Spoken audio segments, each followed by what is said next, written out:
Hello and welcome to TVS Correspondent, the show where we take a look at what's happening in the US and around the world. I am Radzi Ahmad, and with me is our correspondent for the United States of America, who is now in Washington, D.C., Alfian Zaini. Alfian, good to see you again. How are you doing today? Fantastic as always. I hope you guys are doing well as well. Great. Well, it looks like February won't be too kind to us when it comes to the pandemic, as we have received dire reports that Omicron, the highly contagious coronavirus variant sweeping across the United States, is driving the daily American death toll higher than during last fall's Delta wave, but that's likely to keep rising for days or even weeks. Now, could you provide us some figures and paint us a picture of the situation, Alfia?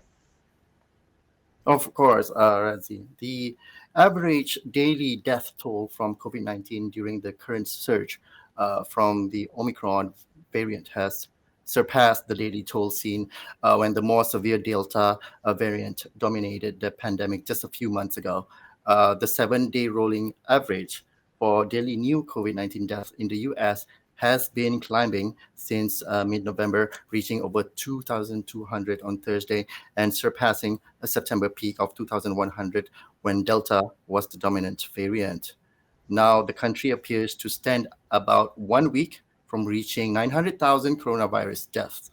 A public health professor at the University of California called Andrew Neumer says that Omicron will push us over a million deaths. He said this will cause a lot of soul searching. There will be a lot of discussion about what we could have done differently, how many of the deaths were preventable. Razi. Reaching 1 million coronavirus deaths in a single country.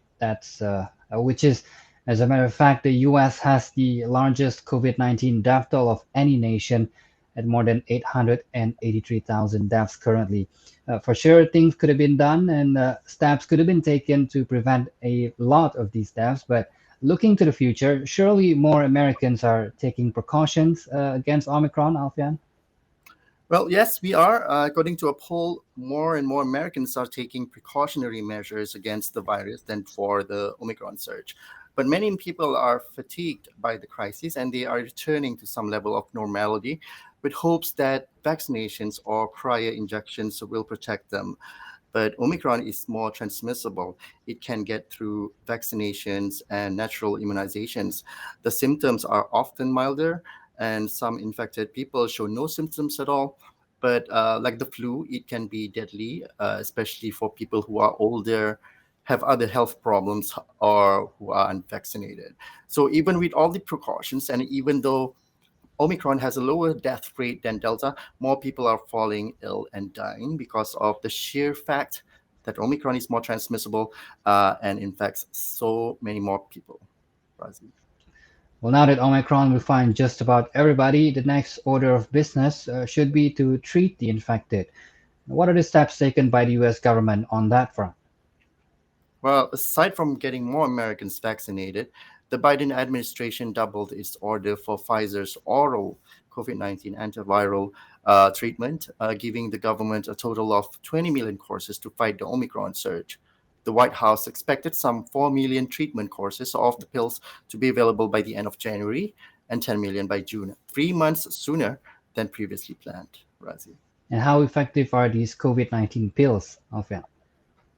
Quite so, actually. According to the White House Twitter, these pills have been shown to dramatically decrease hospitalizations and death from COVID-19. In a clinical trial, it was nearly 90% effective in preventing hospitalizations and death in patients at high risk of severe illness. So with these pills, a lot of death could be prevented in the coming Omicron surge, and hopefully we don't ever reach that 1 million death toll. A death toll of 1 million in the US alone would be very staggering and humbling indeed. And even though the world longs for the pandemic to turn into an endemic phase, the situation with Omicron goes to show that the battle with COVID-19 is far from over. We'll be right back after a short commercial break. Don't go anywhere.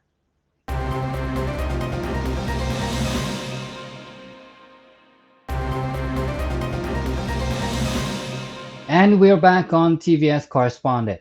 On the topic of viruses and vaccines, Moderna announced on Thursday that it has launched early stage clinical trials of an HIV mRNA vaccine. This is absolutely great news. But before we get into that, I want to provide some background here. The human immunodeficiency virus, or HIV, infects about 38 million people worldwide and can lead to the potentially fatal disease of AIDS.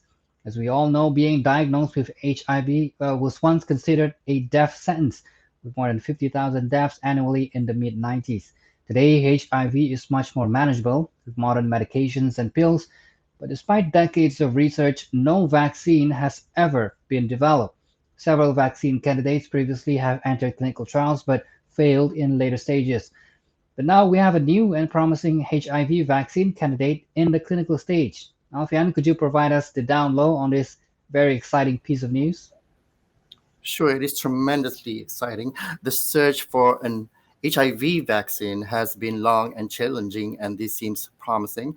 What's interesting is that the vaccine uses the same technology as Moderna's successful COVID-19 vaccine. The new vaccine uses mRNA, or messenger RNA, which teaches the body's cells how to make proteins that trigger immune responses. Researchers have developed not only a primary vaccine, but also a booster to deliver HIV immunogens, molecules that elicit an immune response via mRNA. The hope is this process can induce specific white blood cells called B cells, which can then turn into what we know as broadly neutralizing antibodies that can neutralize the HIV virus. So the vaccine is designed to prompt white blood cells to turn into antibodies that can neutralize HIV. And this is currently being tested in a clinical trial. Now, how is the trial being conducted and how many people are involved? Moderna has teamed up with the nonprofit International AIDS Vaccine Initiative to develop the shot and conduct the trial. Moderna's statement said phase one of the trial will enroll 56 healthy HIV negative adult participants at GWU and three additional sites: Hope Clinic of Emory Vaccine Center in Atlanta, Fred Hutchinson's Research Center in Seattle, and the University of Texas Health Science Center at San Antonio. Of the volunteers, 48 will receive one or two doses of the mRNA vaccine, and 32 also will receive the booster. The remaining 8 will receive just the booster. Researchers will then monitor for safety and efficacy of those new vaccine for up to 6 months after participants receive their final dose. I do want to add that the researchers have conducted animal trials and the results are promising. And how promising are we talking here, Alfian? Well, the researchers first tested the vaccine in mice. According to a study published in Nature Medicine, they found that after 2 injections, it elicited antibodies in all animals that could neutralize HIV. Mhm. This represents an improvement over previous experimental HIV vaccines. They then tested the vaccine in rhesus macaques. The monkeys received a priming vaccine, followed by several booster inoculations. By week 58, all vaccinated macaques had developed measurable levels of antibodies that could neutralize many diverse HIV strains.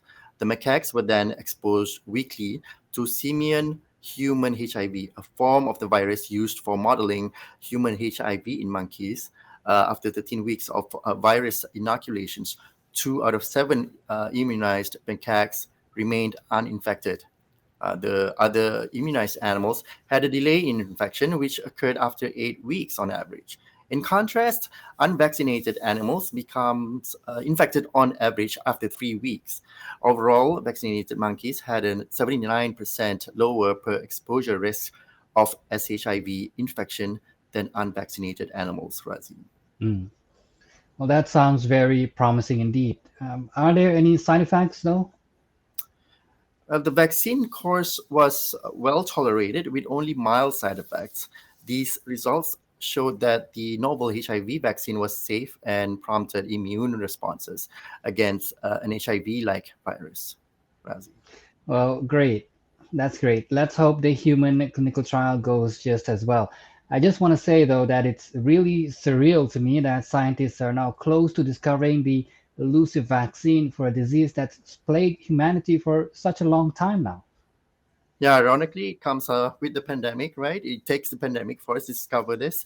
Yep, and Mhm. it's not just with HIV. The true breakthrough with mRNA technology is that it unlocks a ton of vaccination possibilities against all sorts of viruses that can be developed exponentially faster than previous vaccines. It's possible that we could have treatments and prevention for diseases such as herpes, rabies, maybe even cancer treatment. Who knows, Razi? Mm. That is amazing, and I'm so very excited for the future. mRNA technology is incredible, and it's changing the world basically. What an advancement the science community have accomplished. Well, that's all the time we have for this episode. Alfian, as always, thank you for the insight. Thank you. And I wish everyone in Malaysia, Kong Si Fachai and Happy Lunar New Year. All right, happy Chinese New Year, everybody. That's it for TVS Correspondent this week, and join us next week again with me, Radzi Ahmad and Alfian Zaidi. Stay safe and bye bye, everyone. Bye bye.